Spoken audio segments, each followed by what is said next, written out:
Okay, everybody, I think we're going to get going.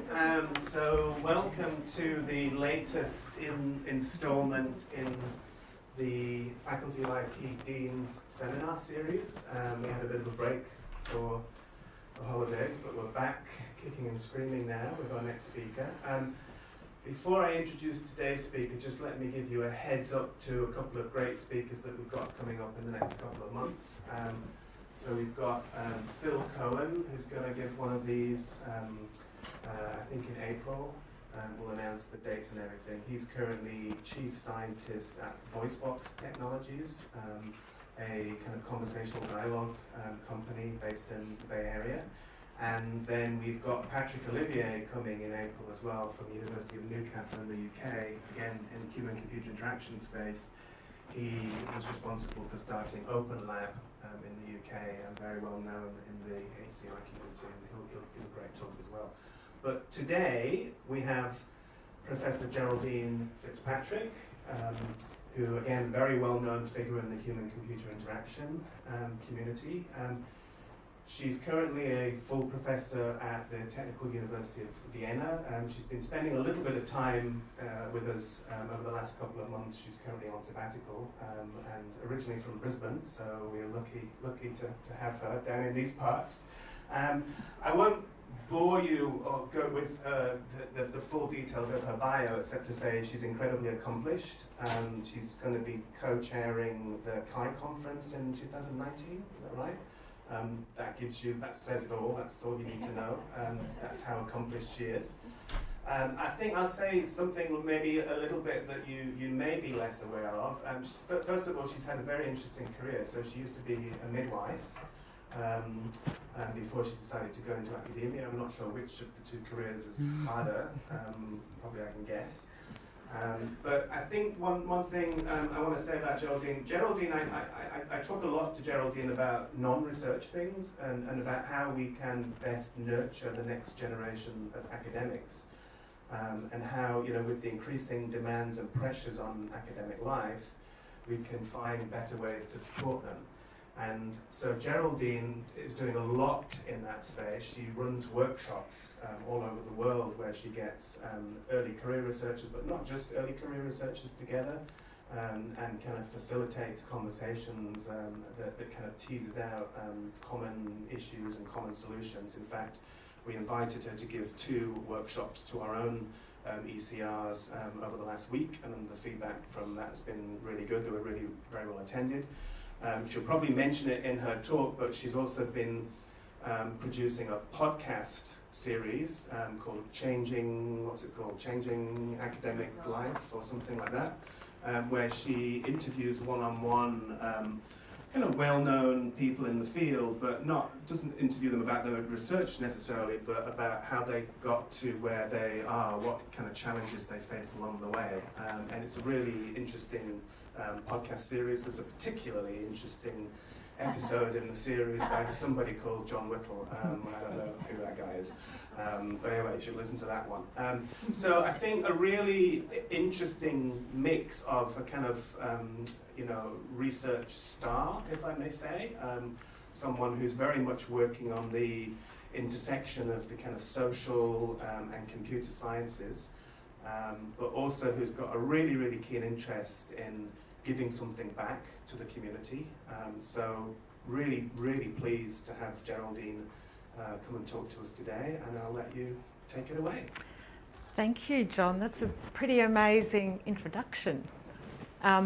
And it has been my pleasure to be here at Monash for some days, and especially to work with some of the early career researchers, and also to say hello to people at Caulfield, and I gather that there are people online as well. So that's an interesting experience talking to a distributed audience.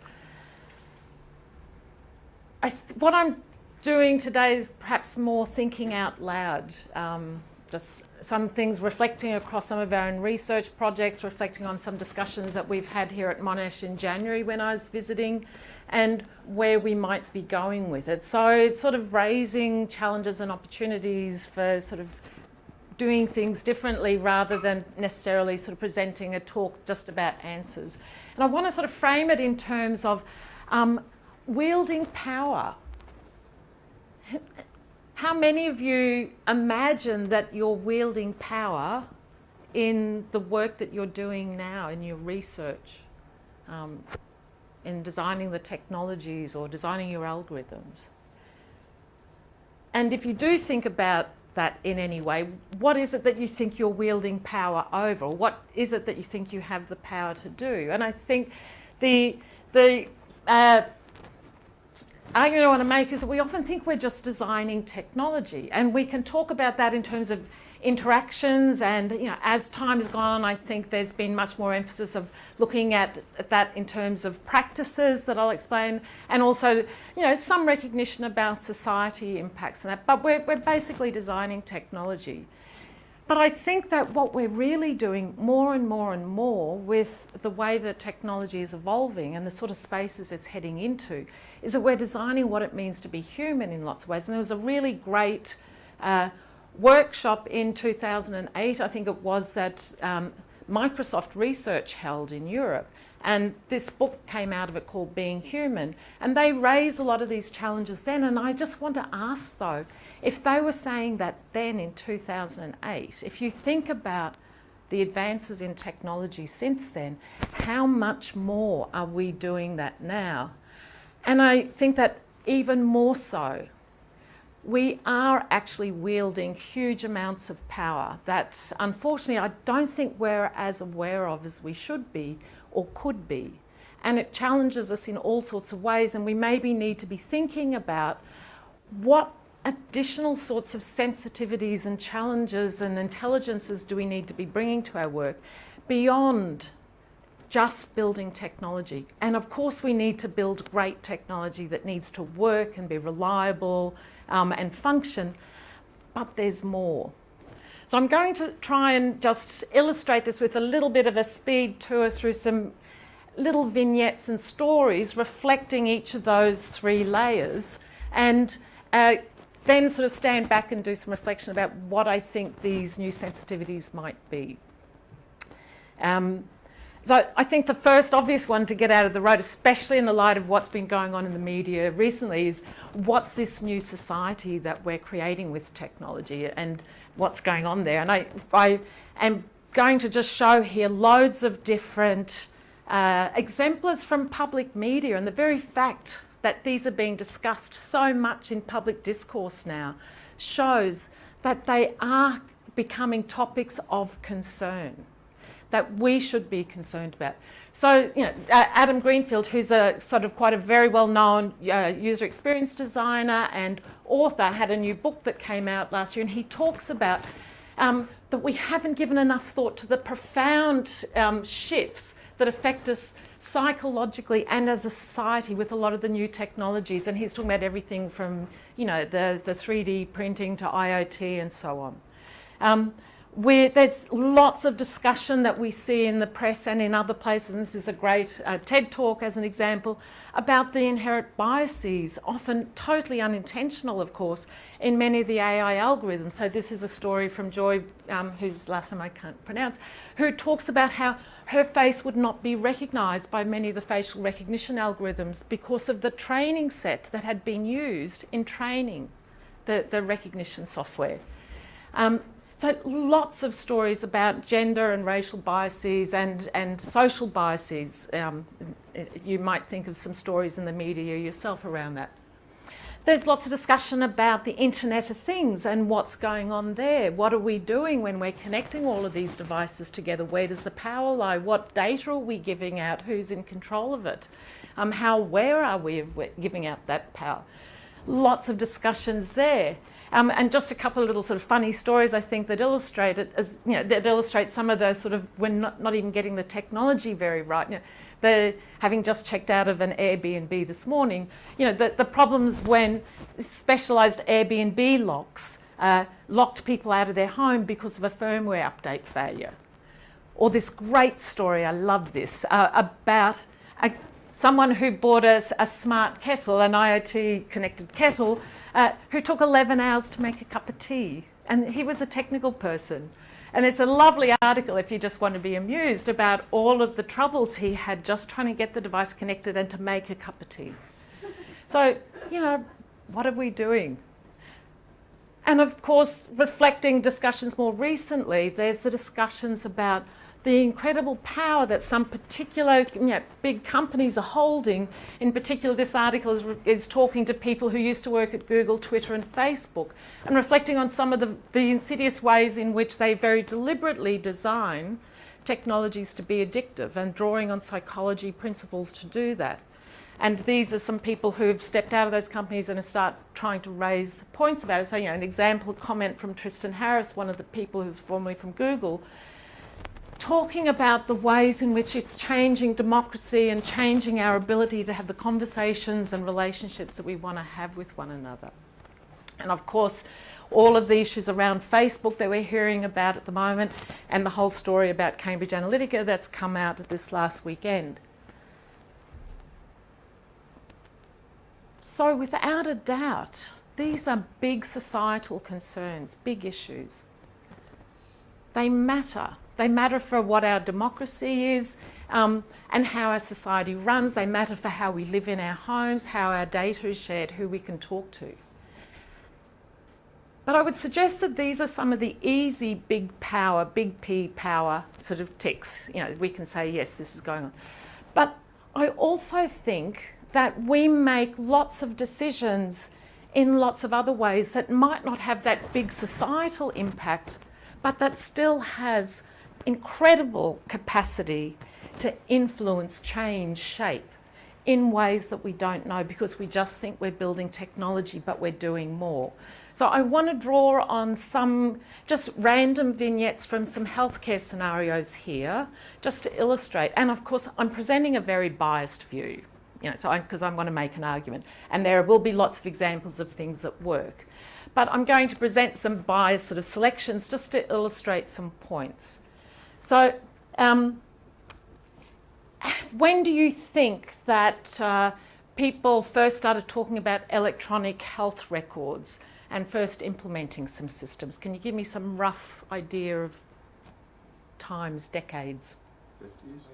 50s? Oh, you know too much. What would other people who didn't know say? What were some of your first thoughts? 70s, 80s? Yeah. So, I mean, there has been work going on for a long time, but I think that, let me see if I can get... You did just age yourself, Brad. So just take a look at this. Oh, we should have checked the audio. Just let me get the audio working. Doesn't matter. I will give you the voiceover. So let me try. So we did test this, I promise, on Tuesday, and it worked. And the guy said at the beginning, do I want to test it again? I said, no, I tested on Tuesday. I should know better. I should have known better. So this is this guy from IBM, International Business Machines Corporation, talking about this new terminal at the ward of a hospital and talking about how it's now possible for orders to be placed, data to be gathered about patients as they come in on the computer terminal, and for doctors to write orders for drugs, and those orders get entered into the terminal. So this is an order for some eye drops. And the magic way, he doesn't use magic as the word, I just said that. The way, that suddenly that order can then get transferred to the pharmacy department, the ancillary department, as he says, if I were to do his accent, and how the ancillary department, the pharmacy, can fill the order and get it back to the ward. And how the nurses at the station can print out and monitor the giving of these drugs. And what he's saying here in his little spiel at the end is that it's going to be possible with electronic medical record systems to relieve the nurses and doctors of some paperwork, to do correlation of diseases, and to eliminate errors in medication. Are we there yet? Anyone who's worked in hospital systems like this will definitely tell you no. I think there's been a little bit more progress in the last 5-10 years. We might be heading closer to that than what I would have said, 5-10 years ago. But we still are not able to do this. And that's 54 years or more of ongoing research into and development, like numerous companies involved in building these sorts of electronic medical record systems. And it's not being done, and it's a hard problem. And I want to suggest that some of the hard problems are because we don't understand what we're playing with. We think we're just designing a computer system. And I want to use the medication sheet as an example. So we saw the medication being done in that 1960s machine. This is a typical paper chart that you might get in a medical ward. So the doctor writes the order here with the dose and frequency and signs it because it's a medico-legal form. They will have information about what route and method, and there'll be times written along here, and as people give that drug, they will autograph their name. And the patient's name will be at the top. So this is one sheet per patient. Perfect problem that you'd give first year computer science students, isn't it, in your database class, in your data modelling class. Very easy information structure, data structure that would fall out of it. And you can imagine being able to build a medication system like this. This is a real medication sheet from a study I did in a medical unit some years ago. What do you see going on there? Lots of other things. Lots of other, like what? Essentially additional annotations. Yeah. And how do you read those annotations? So let's just have a look at some of them. So this is a post-it note. Question mark. Shouldn't this order be rewritten for Xalatan? No, don't worry about it. It's the patient's own supply. So even though we don't have that drug in the pharmacy department, the patient has their own supply because it's not available in pharmacy. It's a little mini conversation going on. Who between? We don't know, but we can assume that this is probably the pharmacy department, and maybe this is, some sort of resolution of it after they've gone and talked to people. And what else is going on here? Whole conversation, and how do you read it? So there's, these are the eye drops that were being ordered in that last one. Someone has written, they're in the fridge. That's where you find them. So when someone comes to the end, this usually hangs at the end of the patient's bed. And when someone comes to give the eye drops, they'll open up that chart and that'll be the note. Very nice, just in time, just in place of communication. Then someone has said, does not, capital letters, underlined, need to be in the fridge when in use, double underline, arrow. And what we have here is not just a communication, but there's authority in that, isn't there? Like someone's conveying, I know what I'm talking about. Listen, you bunnies, don't put it in the fridge. And then someone else is saying, okay, then it's not in the fridge anymore, it's in the nightly trolley. So there's this whole conversation going on that's really critical for this patient getting the right drugs at the right time that's been managed in the right way. Directed to the people who need to know, right at the time they need to know it. And if we just think about this medication sheet just as an information object and a data object, this is what we get, which is great. And we can do a whole lot of value add here. So we can detect if these drugs contraindicate and give warnings in ways that you can't do in a dumb paper sheet. But if we only think about it as a data object, we miss its role in the delivery of healthcare practices in the ward for this patient. And I think that's really critical.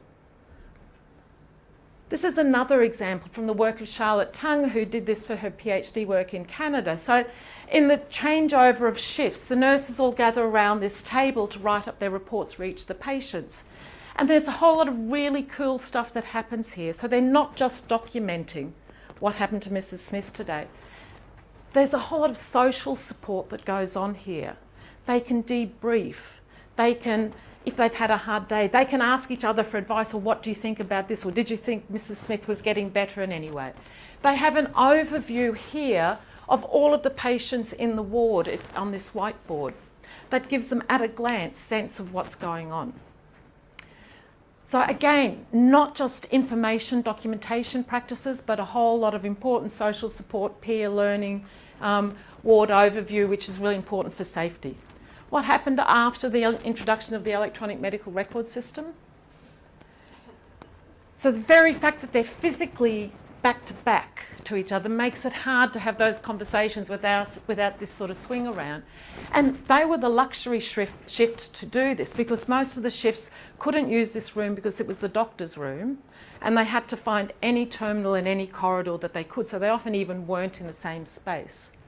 So again, the core documentation practices still happened, but they missed all the other things that went to their well-being, to their peer relationships, and a lot of implicit learning that happened in the ward.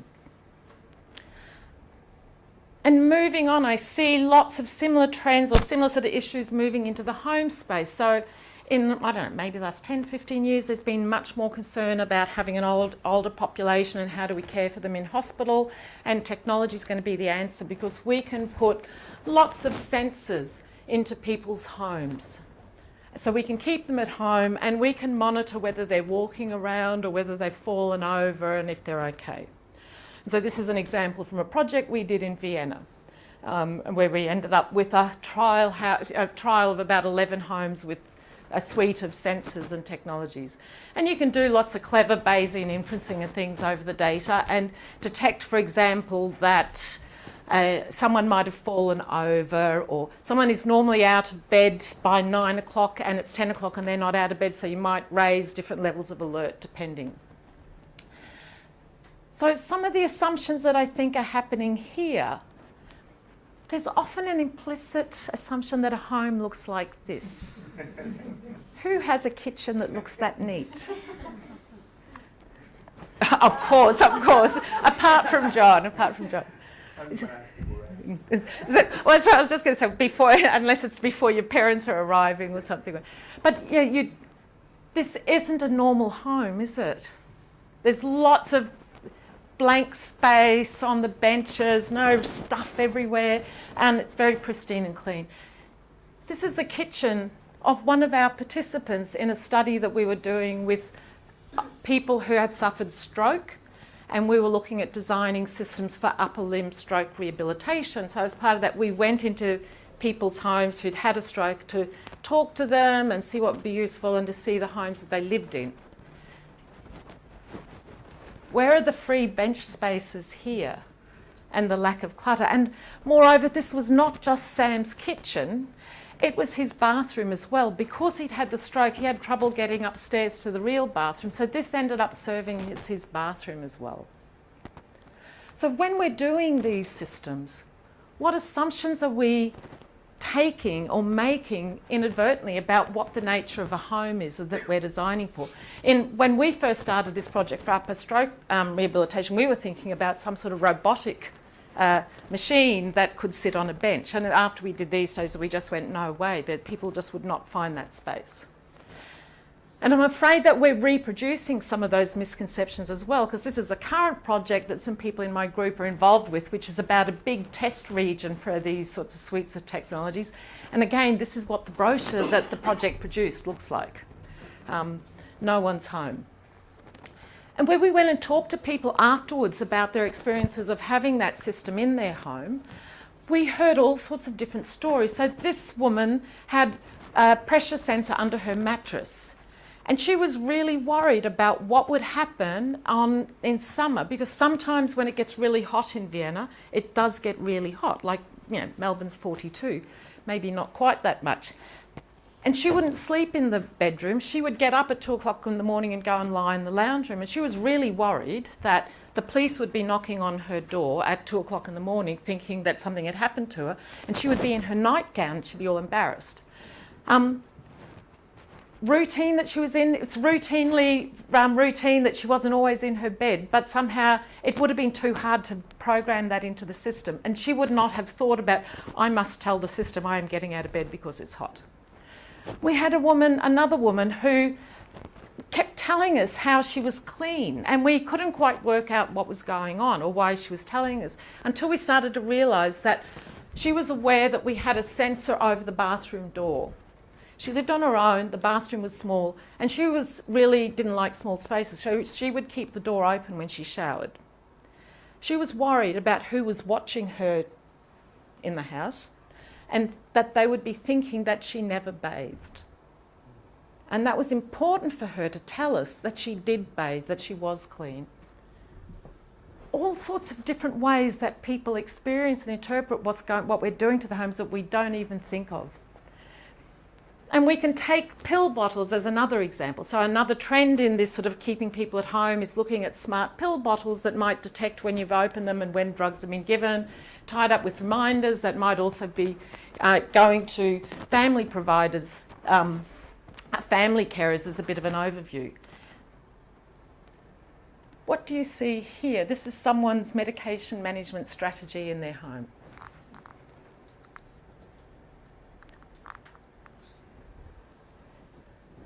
So we have a pill dispenser here at the kettle and where they have their morning cuppa, because these are the morning pills.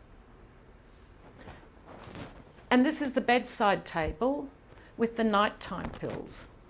Now, if you think back to the medication sheet that we had in hospital, it's structured and ordered in time slots every 4 hours, strictly by time. People at home, and this is reflected in many of the people that we've talked to, and other people have found similar things in study, people at home manage medication by routines and locations in the home, not by setting the alarm for every 4 hours. How can we exploit that in a way that, so we can't bring our understanding of a hospital-based medication giving into the home, but a lot of these smart pill bottle type systems do. There's also the whole tension between what people should be doing, that computer says or that the medical research evidence says is best, and what people actually do, because people's lives are complex and there are lots of trade-offs. This is a really nice example from Francisco Nuna's PhD work at our place, looking at people who have Parkinson's disease. And this is a very sort of sad story about a particular patient who was taking his Parkinson's drugs that were really effective against reducing the tremor that he had. But one of the side effects, one of the known side effects of these Parkinson drugs is that it can also make them quite compulsive.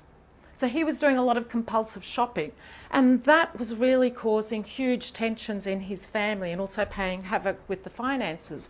And he talks about he had to make a choice to stay on the drugs and lose his family, or come off them and put up with the tremor. And he decided to go off them and put up with the tremor.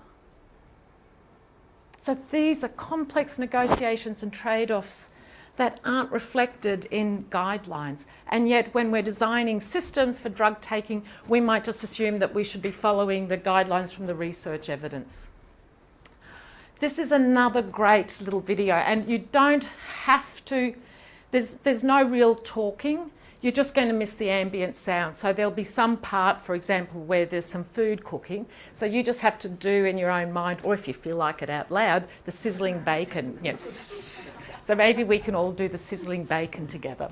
So it's not real data. It's a constructed story scenario. But I can tell you that it rings true very much from a lot of the research that we've done and other people have done.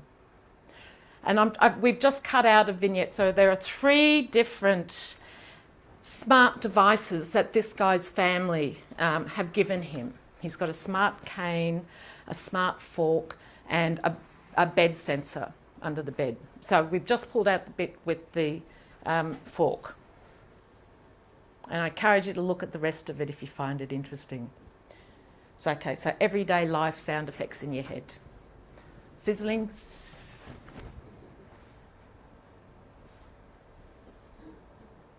Pings, whenever you see that, you've got to go ping in your head. Do, do, do, do. Do, do, do, do. He's got the radio going on in the background, getting the tide reports.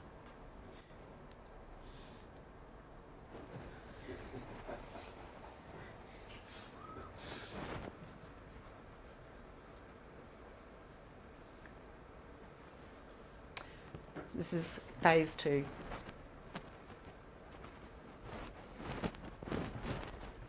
So he's given up on the fork.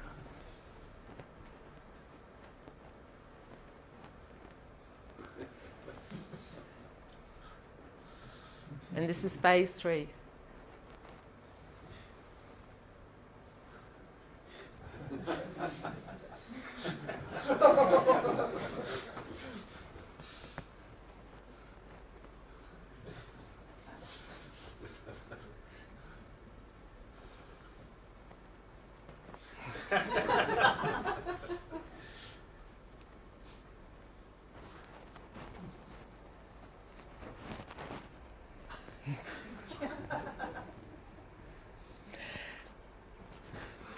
So it just raises questions about who are we designing for. We're actually helping him because he's having to be creative, use his cognitive mind, all sorts of interesting.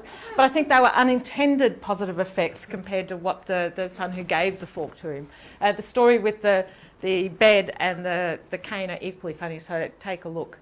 But it does raise questions about who are we designing for and whose benefit. In that case, it seemed to be much more about the benefit of these kids feeling like, they were doing the right thing or keeping an eye on their dad. And that smart home project that we were involved with, when we asked all the participants at the end, do you want to keep this system that you've been using? They would all go, no, dear, that's not for me. That's for old people. And I just wanted to do this to help you.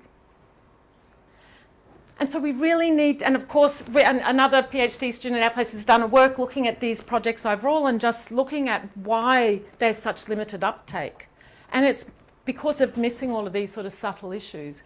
So we've been trying to explore in some of our research, what if we try to rethink some of the assumptions that we're bringing in, that older people aren't sort of decrepit, needing help and support and to be monitored, but what if we treat them as people? And what if we think about different approaches to care? So this is just something we did that was more about reciprocal care within peer networks that I haven't got time to go into because I always take longer than I always intend to. So we make decisions that impact the way people practice their work, live their lives, how we define home, how we define ageing. But we also make decisions at really little basic ways at the interaction level. So we've been doing a lot of work in motivation behaviour change, as have lots of people, and it's triggered by the availability of lots of smartphones and apps. The whole app space has blown open, the behaviour change space. And, we all have our physical playrooms for grown-up researchers to build stuff. And so we are building lots of tangible devices in our work. And I know that you are here just from having talked to you as well. And what has struck me in looking at some other research is how ignorant we have been of some of the factors that we're playing with, that we didn't even know that we were playing with. And we haven't explored the implications of this. So we make decisions to use hard materials and particular colours, or we've used soft materials here because you had a little feeling of someone's heartbeat in your hand, connecting people, or we order spools of plastic, for the 3D printer and just go random set of colours. But did you know that colour influences in all sorts of interesting ways? So apparently you will eat less off a red plate than another coloured plate, or what you taste about the popcorn or the yogurt will be different depending upon the colour of the spoon or the weight of the utensil that you've got. So the colours that we choose to feed through the 3D spooler can matter materially for the research questions we're trying to ask, but we don't think about that. We can also have influences in all sorts of unexpected, not obvious ways. So apparently if I meet you, Sharon, and you're holding a hot cup of coffee, and Bran, you're holding a cold can of Coke, you are more likely to rate me by different measures as a warmer personality or whatever than Bran, who'll say I'm a cold, hard person. Cold, hard person. And there's some interesting transfers of perceptual experiences to things that you don't think have any relevance.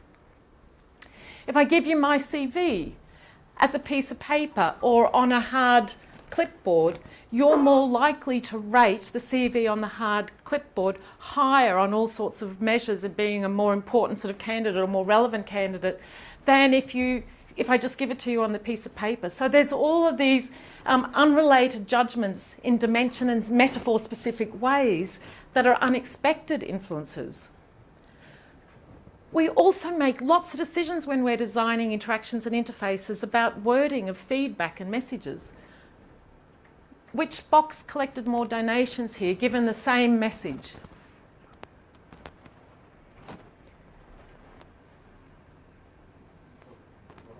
Which one? The loving? Helping? It's actually loving. Yeah, but so wording matters. Trying to get you to not choose the burger and choose something healthier. If we give you feedback about calories and how far you have to walk to burn it off, calories and how many minutes you have to walk, what's more effective? Sorry? Time.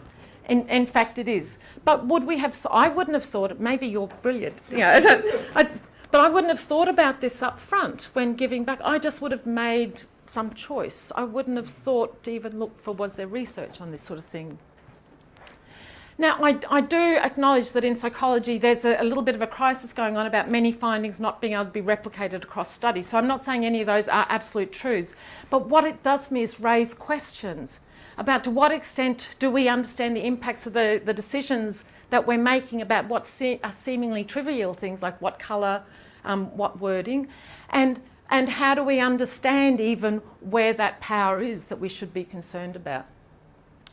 So just moving to some sort of reflection on all this, from that interaction level to societal level, we're engaging in increasingly complex ways in which technology is entangled in everyday life.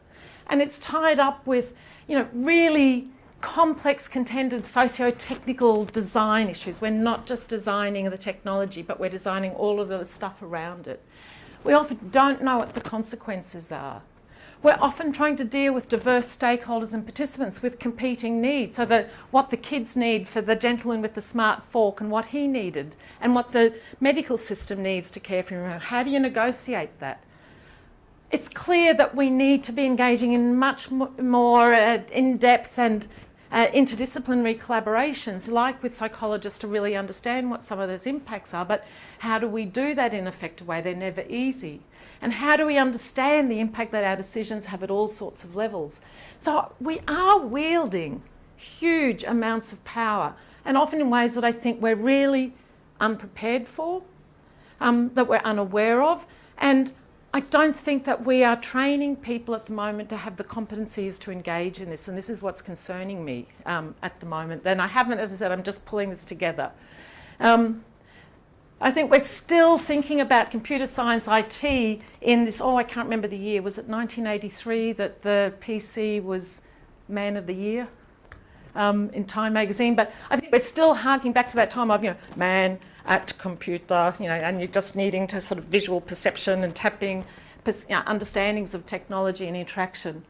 And a lot of the focus of our training is on really good STEM skills, our core engineering design skills, which is great. As I said, we need that, but it's not enough, Jim. We need, I think, a whole lot of different things to add to this. So we need new alliances and engagements to be able to design good technology, not just at the technical level, but at that socio-technical. And we need new methodologies to be able to do this as well, because how do you prototype a smart city? You can't do it in cardboard in the way that we've talked about prototyping. And this is all great in the abstract, but how do we do it? What skills do we need to bring to do it? And there's also the response of our professional organisations. So both the ACM and the IEEE are developing new codes of ethics. which is great, and in response to a lot of these challenges, and societal challenges especially, that we saw at the beginning. But is that enough? And I want to propose that good design technical skills, ethics, new methods are necessary but not sufficient. That we really need some different sensitivities, and one of those is very much reflected in some of the concerns that John and Wacko and David have here in around values. So not just, and there's, I'm talking about it as intelligences, and there's some people who frame it as rational intelligence and spiritual intelligence. Don't get hung up on spiritual, it doesn't mean religious or anything, it's really talking about the more existential, what does it all mean? You know, what sort of society we're creating. So ethics on their own don't make sense without understanding the values that underpin it. You know, what's important that we're designing to, that the ethics are reflecting. You know, how do the values underpin it and connect to the bigger picture? How do we make those trade-offs? So how do we do responsible decision making? We wrote a paper a few years ago just trying to argue that you know, we think HCI in particular really has to be concerned with these issues, and trying to talk about the importance of this dialectic process, so engaging with people and participants and stakeholders in this ongoing way. And John is involved with Mariangela Ferrario in a workshop we had at CHI last year, out of which came what's called the Denver Manifesto, which you're welcome to sign, which is also really trying to address issues around values being explicitly and intentionally considered when we're designing systems. It's part of the process up front.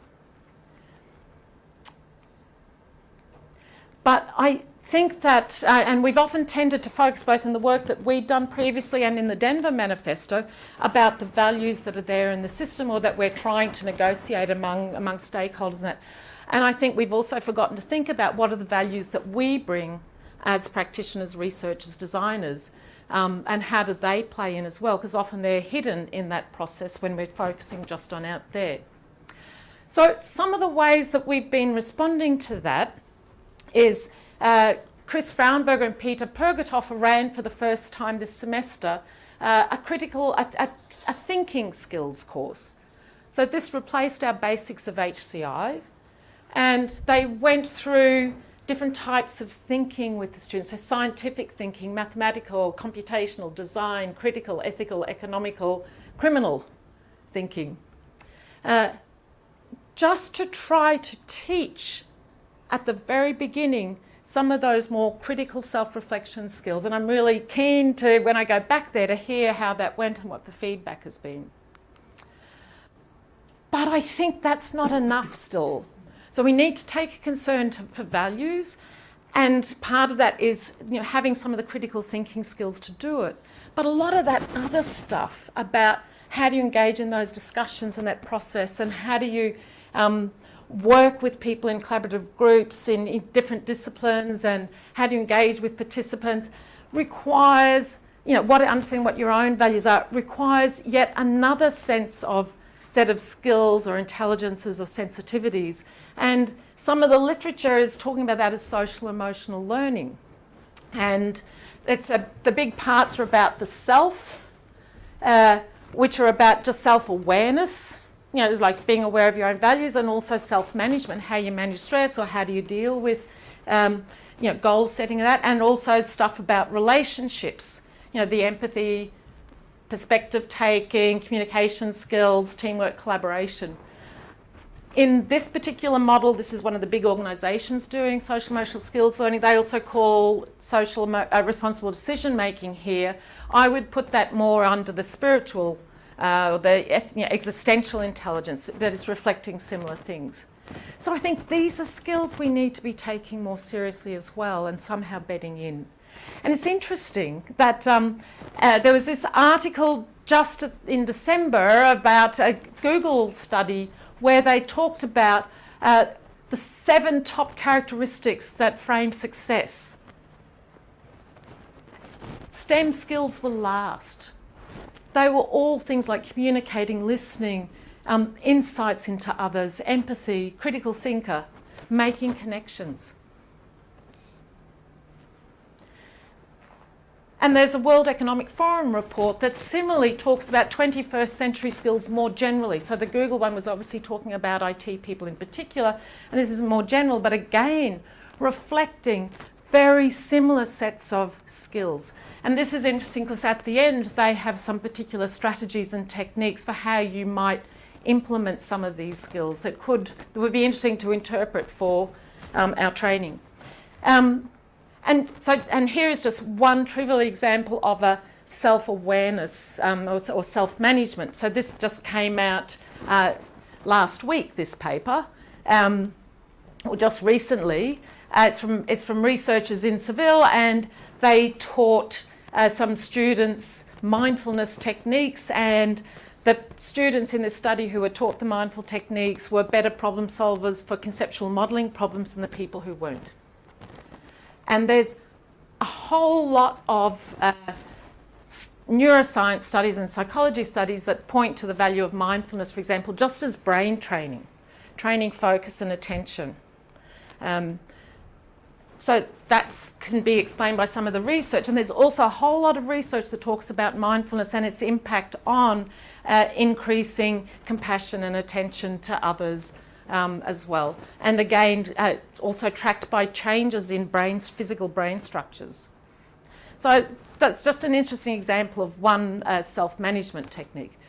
This is another study from last year that talked about the value of just promoting good social interactions. In this case, it was in the workplace. So if we want our teams to do good work, creating pro-social skills where people just attend to the people that they're working with and know how to relate well together, have all sorts of benefits. So it's not just this nice stuff about, increasing well-being, but it's about reducing burnout. It's about cultivating empathy for others that we need in designing these complex systems, and very hard stuff about productivity and performance. We've been doing some research for the last few years, led by a recent PhD student who's just finished, Peter Slovak, about how we can develop technologies to support social emotional skills. We've been mainly playing it out either with kids, or we've also been working with sort of expert communicators, so counselling students. But it'd be interesting to think about how can we use technology itself to support the development of social emotional skills, both for our students, to train them to go into this new workplace, and for ourselves. So that's basically my story, longer than what I expected, sorry. I just want to argue that we do wield way more power than what we think, often about things we don't even know about. We need new ways of approaching it, and my wish is that we may all sort of take on some responsibility for becoming responsible designers and developers and researchers. Thank you.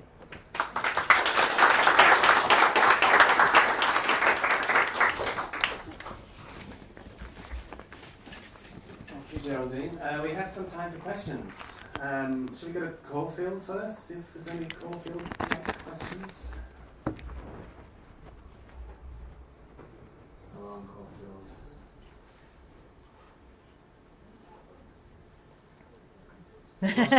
There we go. Grow.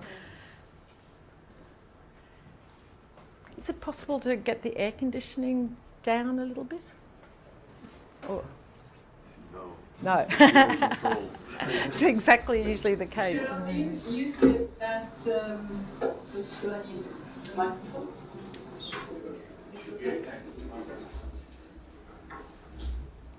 Geraldine, you said we need to be more conscious about the values when we're designing things. How do you think that's possible?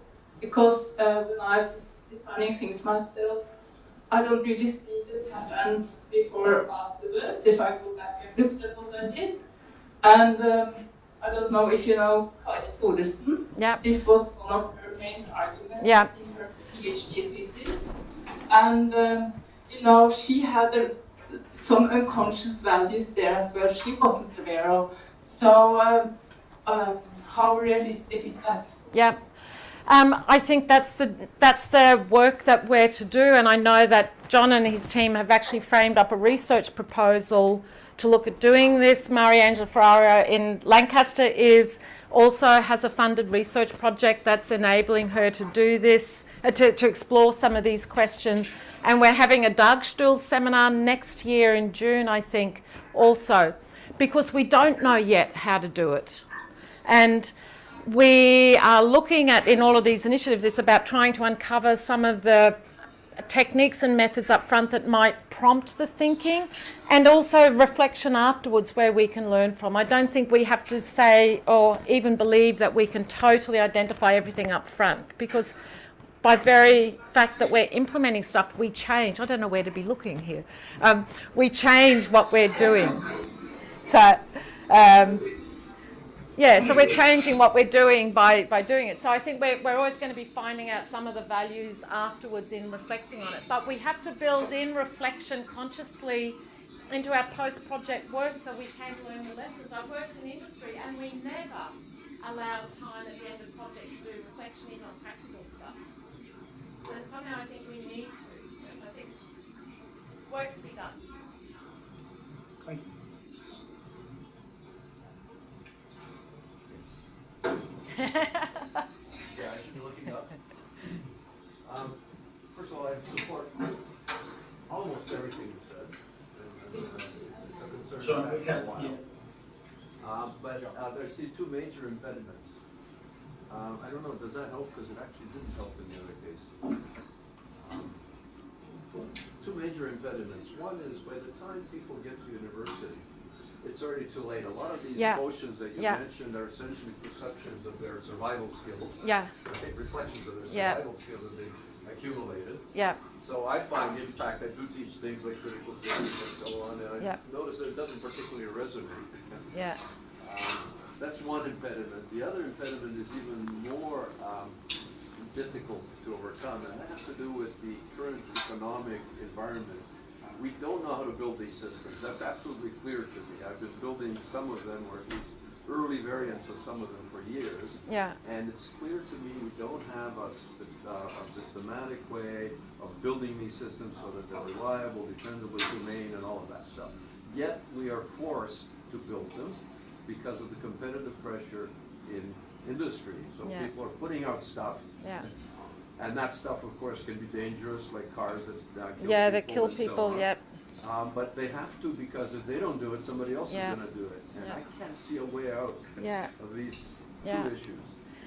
So the first one about people needing those skills, by the time they've got to uni, it's too late. And that's why I really believe in the work that we're doing that's working with kids, and we're trying to support the programs that have been in place for a number of years that have clear evidence-based benefits for kids who do them, but there are gaps in linking the school and home, so that we're hoping technology can help do that and bring it more into family life. I think we can still learn. I think we can all still learn self-awareness, self-reflection skills, social skills. So I think hopefully generations coming through will have more of these skills because it's coming into schools more, and we can do more here.